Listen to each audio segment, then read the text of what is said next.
શ્રી સ્વામિનારાયણ ભગવાનની જય, અક્ષર પુરુષોત્તમ મહારાજની જય, ગુણાતીતાનંદ સ્વામી મહારાજની જય, ભગતજી મહારાજની જય, શાસ્ત્રીજી મહારાજની જય, યોગીજી મહારાજની જય, પ્રમુખ સ્વામી મહારાજની જય, મહંત સ્વામી મહારાજની જય, પ્રમુખ સ્વામી મહારાજ શતાબ્દી મહોત્સવની જય.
मेरे अच्छे भगवान दे दे ऐसा वरदान, मेरे अच्छे भगवान दे दे ऐसा वरदान, मेरे अच्छे भगवान. जय श्री कृष्ण. जय श्री कृष्ण. जय जया, ये आवाज किसकी है? किसी बच्चे की लग रही है. बड़ी स्वीट और डिवाइन आवाज है. हमारे माली है ना छोटू भाई, उनका लड़का देव, ये उसकी आवाज है. अच्छा. हमारे सागर की उम्र का ही है. तो हमें उससे मिलना चाहिए. हाँ, चलो चलो. मेरे अच्छे भगवान दे दे ऐसा वरदान, मेरे अच्छे भगवान दे दे ऐसा वरदान, मेरे अच्छे भगवान.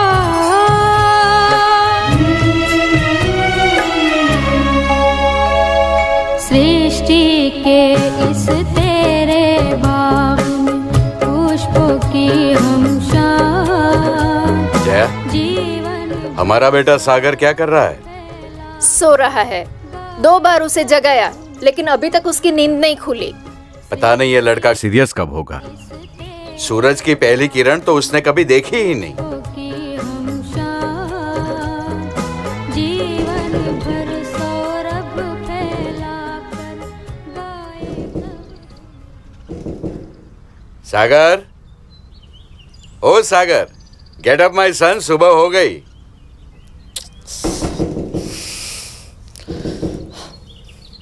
सागर, देखो तुम्हारे पापा तुम्हें जगाने आए हैं। उठो बेटा।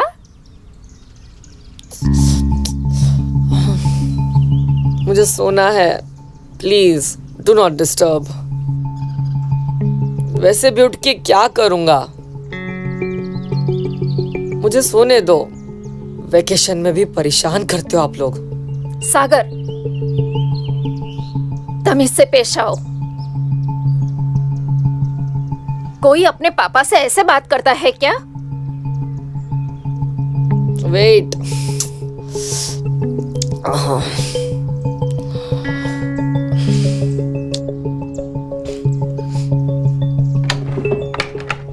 पिताजी, मैं आपके चरण स्पर्श करके कहता हूं, पूज्य पिताश्री, प्लीज मुझे सोने दो, मुझे चैन लेने दीजिए। जया, यही दिन देखने के लिए हमने इस पर इतना खर्चा किया था। इसकी हर छोटी सी छोटी जरूरतों को हमने पूरा किया है। ओ प्लीज, आपके पिताजी ने आपके ऊपर खर्चा किया और आपने मेरे पीछे, so there is nothing new. हाँ,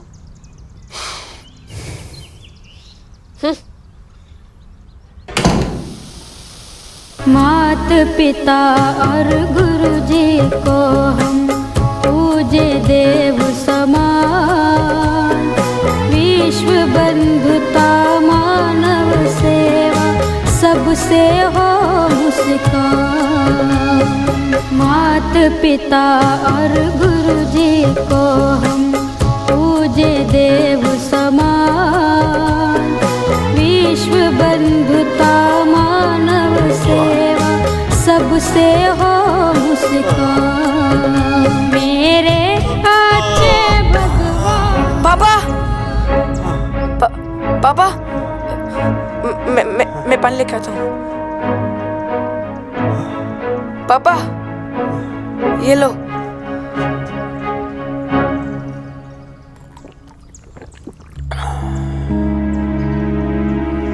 पापा, आप आराम कीजिए, बाकी का काम मैं कर लूंगा। अरे नहीं बेटा, तुम अभी बहुत छोटे हो।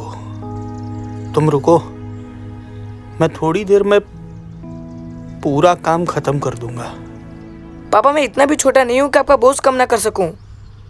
आपने आज तक बहुत मेहनत मजदूरी की है, अब मेरी बारी है। आप देखिएगा, मैं इतनी मेहनत करूँगा कि आप और माँ चैन से बैठ सकेंगे। मैं इतने सारे पैसे कमाऊंगा कि आपको कभी काम करने की कोई ज़रूरत ही नहीं पड़ेगी। भगवान तुम्हें 100 सालों का तंदुरुस्त जीवन बख्शे। बेटा, ये तुम मीठी मीठी भाषा बोलते हो ना, उससे मेरी सारी थकान दूर हो जाती है। भगवान तुम्हारी सद्बुद्धि को सलामत रखे। ये क्या, आपकी आंखों में आंसू? क्या बात है पापा, मेरी कोई बात आपको गलत लगी? अरे नहीं बेटा, तुम्हारे जैसी संतान हो तो कोई भी माँ बाप को भला क्या दुख हो सकता है। ये तो मेरी बदकिस्मती के आंसू है कि ईश्वर ने मुझे ऐसी तेजस्वी और ऐसी संस्कारी संतान दी है जिसके लिए मैं कुछ भी नहीं कर सकता। ये आप क्या बोल रहे हो पापा? हाँ बेटा, तुम पढ़ाई में इतने तेजस्वी हो, लेकिन मैं तुम्हें आगे नहीं पढ़ा सकता। मेरे पास इतने पैसे नहीं है कि तुम्हें महंगी शिक्षा दिला सकूं।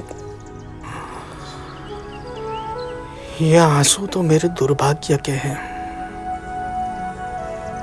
तुम्हारा जन्म यदि किसी अमीर खानदान में हुआ होता ना, तो आज तुम्हारी ये स्थिति नहीं होती। पापा, संतान के लिए अपने माँ बाप ही भगवान होते हैं। मैं आपको और माँ को हर रोज इसीलिए प्रणाम करता हूँ कि आप मेरे भगवान हो। और रही बात पढ़ाई की, वो तो मैं घर बैठे बैठे भी कर सकता हूँ। आप लोगों ने मुझे जो कुछ भी दिया है वो कम थोड़ी ना है।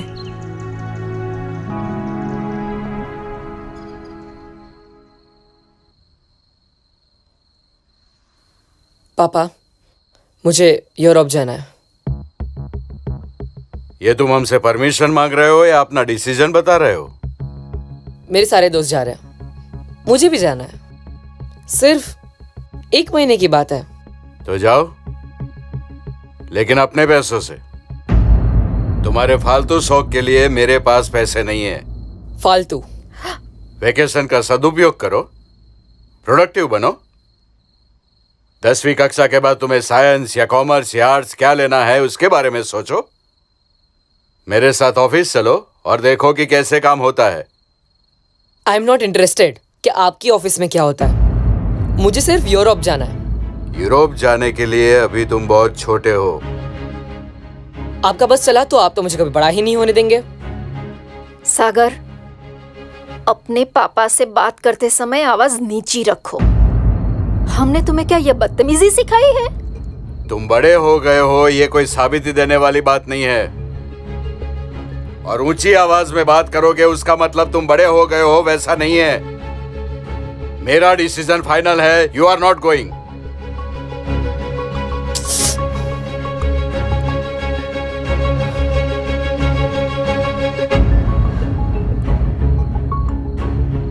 इस लड़के का हम क्या करेंगे? हर बार उसकी मनमानी करता रहता है। जया, मुझे भी इसी बात की चिंता रहती है। अगर वो ऐसा ही रहा तो हम बर्बाद हो जाएंगे। आप चिंता मत कीजिए, भगवान पर भरोसा रखिए, सब अच्छा ही होगा।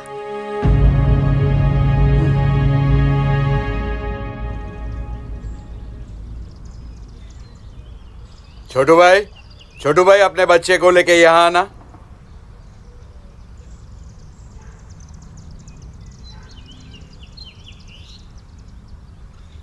हमसे कोई गलती हुई है क्या? अरे नहीं छोटू भाई, आप लोगों से क्या गलती हो सकती है? मुझे तुम्हारे बेटे की प्रार्थना बहुत पसंद है। कई दिनों से देख रहा हूँ आपकी बहुत अच्छी तरह से मदद कर रहा है। जी सेठ साहब, हमारा देव तो बहुत ही काबिल और होनहार है। देव बेटा, कहाँ तक पढ़े हो? 10वीं तक पढ़ाई की है, 90% आए हैं। अरे वाह, तुम तो बहुत होनहार निकले। हाँ देव, आगे पढ़ाई के बारे में क्या सोचा है? क्या हुआ छोटू भाई? शेठानी बाप, देव को आगे पढ़ाने के लिए हमारे पास पैसे नहीं है। इतनी महंगाई में हम इतनी महंगी शिक्षा कैसे दे पाएंगे भला? देव, तुम्हें आगे पढ़ाई करनी है? जी सेठ साहब। बस, तो फिर और चाहिए क्या? छोटू भाई, देव कल से पढ़ाई करेगा।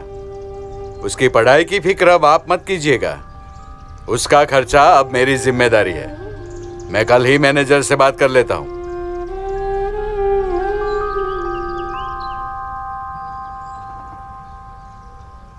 ये घर है या धर्मशाला?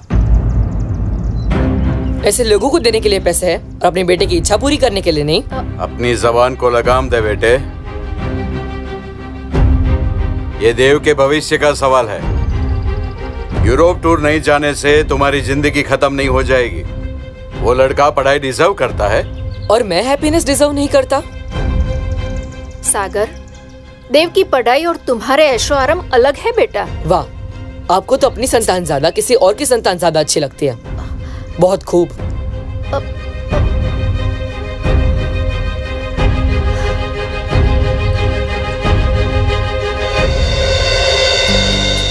समय तेजी से किसी नदी की तरह बहने लगा।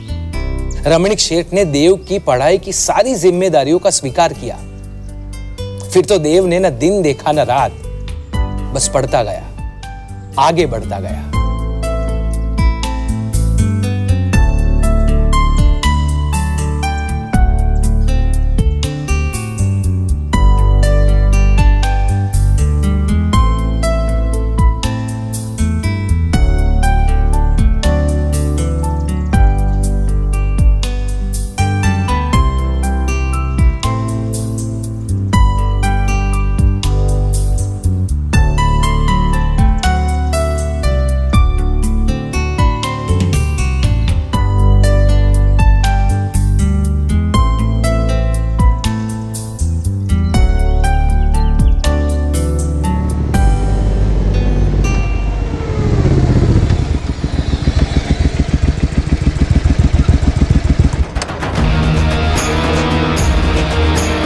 और एक सागर है जो दिन रात अपने दोस्तों के साथ मौज मस्ती करता है, घूमता रहता है, व्यसनी हो चुका है।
दास, इतना बड़ा नुकसान कैसे हो सकता है? पिछले 50 साल में हमारी कंपनी ने इतना बड़ा नुकसान कभी नहीं देखा। माफ कीजिएगा सर, पर नुकसानी का रेट बढ़ रहा है। मैंने रीजन जानने की बहुत कोशिश की सर, लेकिन ये घाटा मेरी समझ से बाहर है। हमारे लॉस के बारे में पूरी कंपनी जान चुकी है सर। एम्प्लॉयज भी डरे हुए हैं सर। आज नहीं तो कल पूरे मार्केट में भी ये बात फैल ही जाएगी। हमारी कंपनी के लिए सचमुच ये बहुत टफ समय है सर। ये करोड़ों का घाटा है मिस्टर दास। अगर हमारी कंपनी इस नुकसान को भरपाई नहीं कर पाई तो कंपनी को ताला लगाना पड़ेगा। मैं कोशिश करता हूं, आप भी कुछ सोचिए। जी sir, sure, we are trying our best.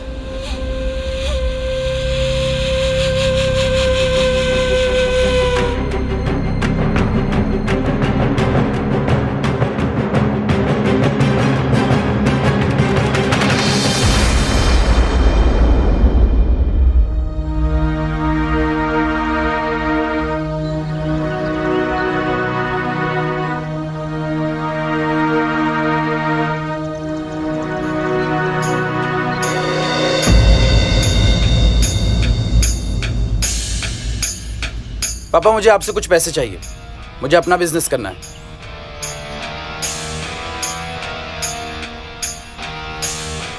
बेटा, अपना बिजनेस ही तो है, उसे संभालो ना। डैड, अब मैं बड़ा हो चुका हूँ, मुझे अपनी पहचान बनानी है। बचपन में जब यूरोप घूमने जाने के लिए पैसे मांगे तो बच्चा हूं क्या कर मना कर दिया?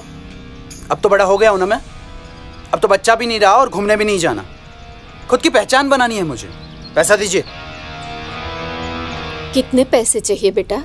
तकरीबन 2 करोड़। ऐसे वक्त में इतने सारे पैसे?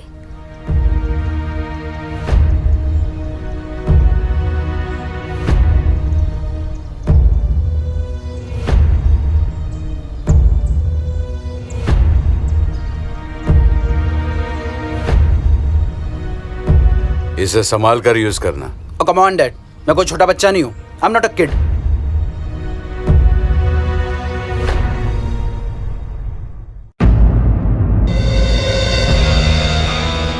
रमणीक शेठ की कंपनी घाटे में चल रही थी, लेकिन सागर ने अपनी मनमानी करके सेविंग्स थी उससे खुद का बिजनेस स्टार्ट करने की कोशिश की। अपने आवारा दोस्तों के साथ महफिल करता गया।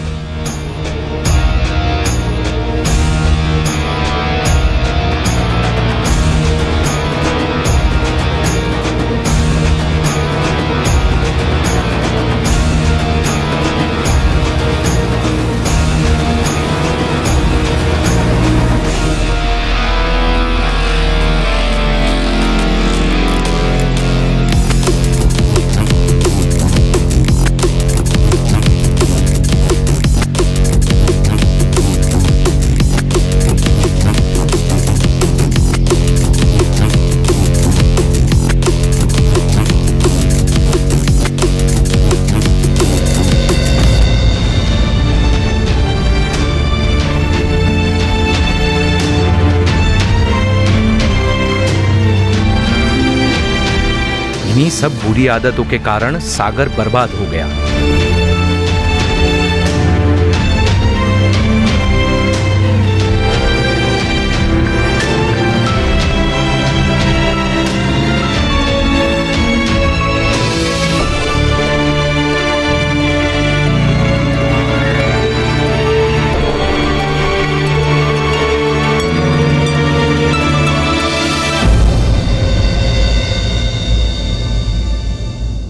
जय,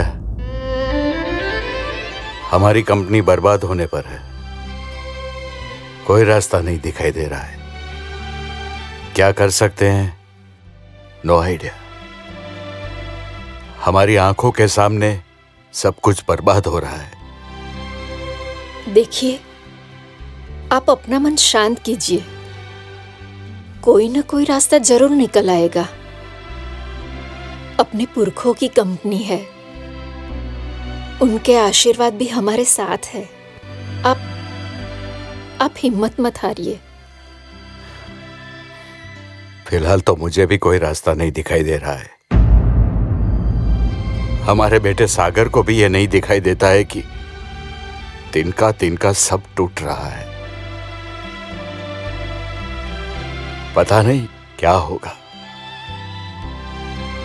सागर से मैं बात करूंगी। उसकी भी तो कंपनी है, उसकी भी तो कोई जिम्मेदारी है। सब कुछ ठीक हो जाएगा। आप परेशान मत होइए।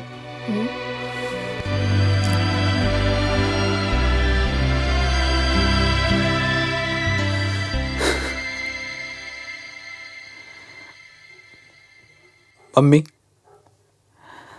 पापा, मुझे माफ कर दीजिए।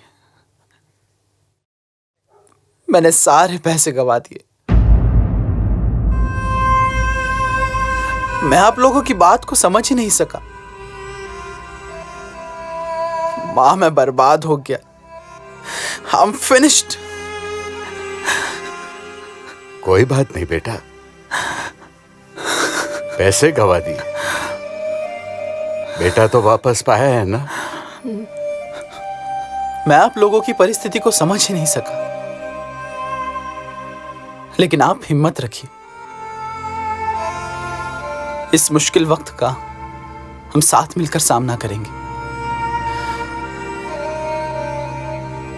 मैं कल से ही डैड के ऑफिस जाना शुरू कर दूंगा। आज तक मैंने जितनी भी गलतियां की हैं, उन्हें सुधारने का यही सही वक्त है। अब आप अकेले नहीं हैं डैड, नहीं। बेटा, सुबह का भूला हुआ शाम को घर लौटाए तो उसे भूला नहीं कहते। तुम ऑफिस में पापा के साथ रहोगे तो उनकी भी हिम्मत बनी रहेगी। डैड,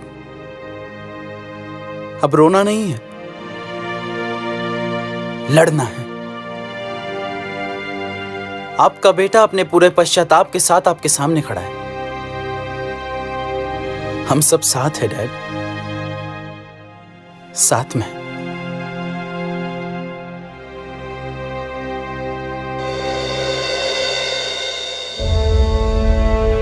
फिर तो सागर हर रोज रमणीक शेठ के साथ ऑफिस जाने लगा। कंपनी के प्रोडक्ट्स, कंपनी के खर्च, हर पहलू में जी जान लगाकर काम करने लगा। लेकिन कंपनी का घाटा कम होने का नाम नहीं ले रहा था।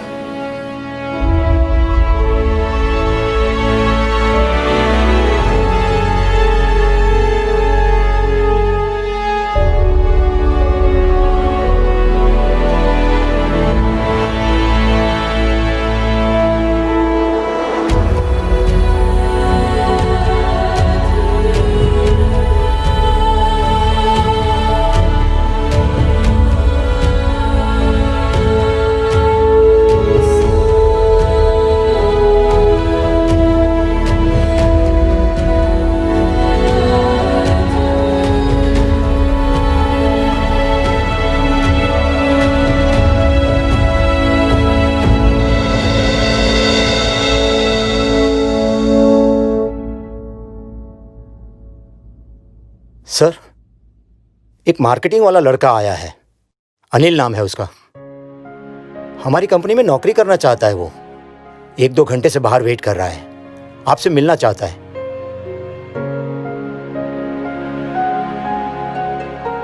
हमारी कंपनी के लोग इस्तीफा दे रहे हैं और उसे हमारी कंपनी में नौकरी चाहिए। Hello sir, my self Anil. मैं एक मार्केटिंग मैनेजर हूँ और मैं आपकी कंपनी में काम करना चाहता हूँ। Thank you sir. मैं गोल्ड मेडलिस्ट हूँ और न्यूयॉर्क की बेहतरीन कंपनीज में मेरा वर्क एक्सपीरियंस है। अब मैं आपके लिए काम करना चाहता हूँ सर। लगता है आप न्यूज़पेपर नहीं पढ़ते। हमारी कंपनी के सालों पुराने एम्प्लॉय अभी तो जॉब छोड़ रहे हैं। मेरे पास तो आपको सैलरी देने तक की सुविधा नहीं है। आपके पास इतना अच्छा वर्क एक्सपीरियंस है, किसी अच्छी खासी बड़ी कंपनी में जाइए। यहां तो बहुत जल्द ताले लगने वाले हैं। पापा, लेट हिम स्पीक। मुझे नहीं लगता कि इन्हें हमारे कंपनी के घाटे के बारे में पता ना हो। No sir, I know everything. जो कंपनी ऑलरेडी बेहतर बिजनेस कर रही है वहां काम करूंगा तो there is no challenge sir. मेरे टैलेंट का सही मायने में इस्तेमाल तब होगा जब मैं किसी ऐसी कंपनी में काम करूं जो कंपनी अभी बहुत बिजनेस नहीं कर रही। सर प्लीज मेरे टैलेंट को आजमाने का एक मौका दिया जाए सर। मैं आपको निराश नहीं करूंगा। और रही बात सैलरी की, तो आप मुझे सैलरी 6 महीने बाद दे सकते हैं। There is no issue. ठीक है भाई, हमें तो कोई एतराज नहीं। हम लोग तो कोशिश कर कर के थक गए हैं। अब तुम भी अपनी कौशल्यता आजमा कर देख लो जी, क्या हो सकता है। वेलकम।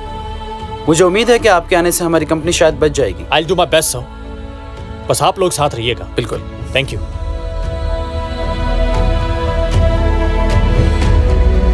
अनिल ने ज्वाइन करते ही कंपनी के हर एक पहलू में इंटरेस्ट लेना शुरू किया। अनिल की मार्केटिंग स्किल से उसने दूसरी कंपनियों के साथ संपर्क बनाए। रमणीक शेठ और सागर देख रहे थे कि कंपनी की हालत बदल रही है।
पापा, पिछले 4 महीनों से हमारी कंपनी मुनाफा कर रही है। हमारा नुकसान अब धीरे धीरे रिकवर हो रहा है, और तो और मार्केट में हमारी इमेज पहले से बेहतर हो गई है। वाकई इस अनिल ने तो सचमुच चमत्कार कर दिखाया। हाँ सागर, अनिल की सूझबूझ से ही हमारी कंपनी को नया जीवन मिला। हाँ। ऐसा लगता है मानो भगवान ने अनिल को हमारे लिए ही भेजा है। सॉरी टू से पापा, बट कोई इंसान बिना स्वार्थ के हमारी इतनी मदद क्यों करेगा? I mean, अब जब हमारी कंपनी बेहतर बिजनेस करने लगी है तो हमें अनिल से पूछना चाहिए कि उसने इतने बड़े दिल का होकर हमारी मदद क्यों की। यही बात तो पिछले 4 महीनों से मेरे मन को खाए जा रही है कि आखिर वो ऐसा क्यों कर रहा है। हम उसे ही पूछ लेते हैं। Okay. Excuse me sir. Sir, हमारी कंपनी के पिछले हफ्ते के रेटिंग्स। अब हमारी कंपनी पर कोई भी कर्जा नहीं है। अब हमारी कंपनी भी दूसरी कंपनीज की तरह मार्केट में शान से खड़ी है सर। इसी चमत्कार का नाम ही तो अनिल है। तुम ही वो इंसान हो जिसके कारण यह सब मुमकिन हुआ है। I have no words for you. बल्कि तुम्हारी इस काबिलियत के साथ साथ हमारे मन में भी कई सवाल और गिल्ट है। पिछले 4 महीनों से हमने तुम्हें सैलरी तक नहीं दी। अनिल, एक बात सच बताना, तुमने हमारी कंपनी को इस तरह मदद क्यों की? मुझे तो इस बात पर यकीन नहीं हो रहा कि किसी का दिल इतना बड़ा कैसे हो सकता है। कोई इंसान इतना भला कैसे हो सकता है? मुझे भी कई साल पहले यही लगता था कि किसी इंसान का दिल इतना बड़ा कैसे हो सकता है। सर, जब आपने अपने सामान्य माली के बेटे का हाथ थामा और उसे पढ़ाया, तभी मेरे जहन में यही सवाल उठा था कि किसी इंसान का दिल इतना बड़ा कैसे हो सकता है। सेठ जी। अरे देव जी। तुम देव हो? जी। हमारे माली छोटू भाई का होनहार बेटा। जी, मैं ही वो देव हूं। तो तुमने पहले अपनी सही पहचान क्यों नहीं बताई? वो इसलिए कि सेठ जी के स्वाभिमान से मैं पूरी तरह से परिचित हूं। अगर मैंने अपनी सही पहचान दी होती तो शायद बगैर सैलरी के मुझे वो जॉब पर नहीं रखते। अपने स्वाभिमान के रक्षा के हेतु वो मेरा स्वीकार नहीं करते, इसीलिए मैंने अपना नाम बदला। देव, मेरे बच्चे, पता नहीं तुम्हारा यह एहसान मैं कब चुका पाऊंगा, पर तुम्हें हमारी कंपनी के लॉस के बारे में कैसे पता चला? सेठ जी, मैं न्यूयॉर्क में जॉब करता हूँ। एक दिन मेरे बाबूजी का फोन आया और उन्होंने मुझे बताया कि अखबार और न्यूज़ पर आपकी कंपनी घाटे में चल रही है, ऐसे न्यूज़ आ रहे हैं। बाबूजी की ये बात सुनकर मेरी मानो नींद ही हराम हो गई और मैं तुरंत ही 6 महीने की छुट्टी लेकर अहमदाबाद आ गया। और रही बात एहसान की, तो मैंने आप पर कोई एहसान नहीं किया। अगर आपने मेरा बचपन में हाथ न थामा होता, मेरी पढ़ाई का खर्चा न उठाया होता, तो शायद आज मैं यहाँ नहीं होता। आपका एहसान हमेशा मेरे साथ रहेगा सेठ जी। पापा, आप मुझे माफ कीजिएगा, क्योंकि बचपन में जब आपने देव की मदद करने का फैसला किया तो सबसे पहले मैंने ही आपका विरोध किया था। मैं आपको कभी समझ ही नहीं सका। बेटा, उस वक्त तुम बड़े नासमझ थे, उसमें तुम्हारी कोई गलती नहीं है। और अगर किसी को अपनी गलती का एहसास भी होता है तो वो बात भी अपने आप में महान है। अच्छा देव, तुमने मेरे लिए, इस कंपनी के लिए जो कुछ भी किया वो वंदनीय है, लेकिन ऐसे संस्कार तुम्हें कहां से प्राप्त हुए? सेठ जी, जब मैं छोटा था तब गुजरात के संत श्री प्रमुख स्वामी महाराज के प्रवचन सुने थे। उन्होंने एक बार अपने प्रवचन में कहा था कि दूसरों की भलाई में हमारी भलाई। बस उस दिन से मैंने उस चीज को अपना जीवन मंत्र बना लिया, मानो किसी गुरु ने अपने शिष्य को गुरु मंत्र दिया हो। देव भाई, आपने तो सच में बहुत बड़ी बात कर दी। जाने अनजाने में मैंने भी वही संत श्री की बातों का अनुकरण किया।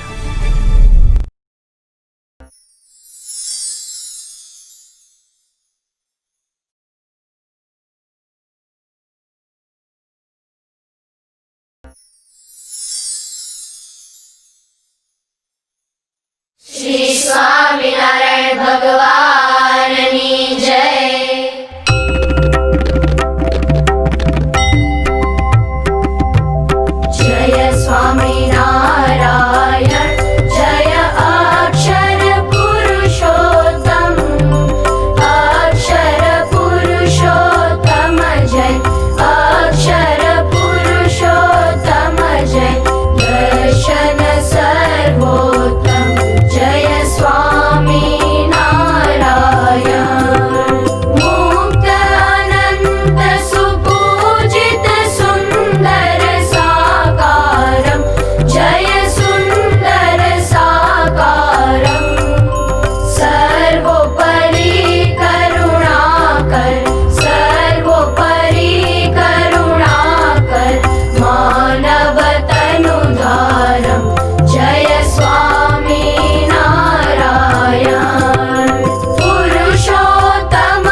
सुहृद भाव अलौकिक स्थापित शुभ रीति जय स्वामी नारायण धन्य धन्य मम जीवन तव शरणे सुफलम हो तव शरणे सुफलम यज्ञ पुरुष प्रवर्तित सिद्धान्तं सुखदं जय स्वामी नारायण जय स्वामी नारायण जय अक्षर पुरुषोत्तम जय अक्षर पुरुषोत्तम जय दर्शन सर्वोत्तम जय स्वामी नारायण जय अक्षर पुरुषोत्तम जय स्वामी नारायण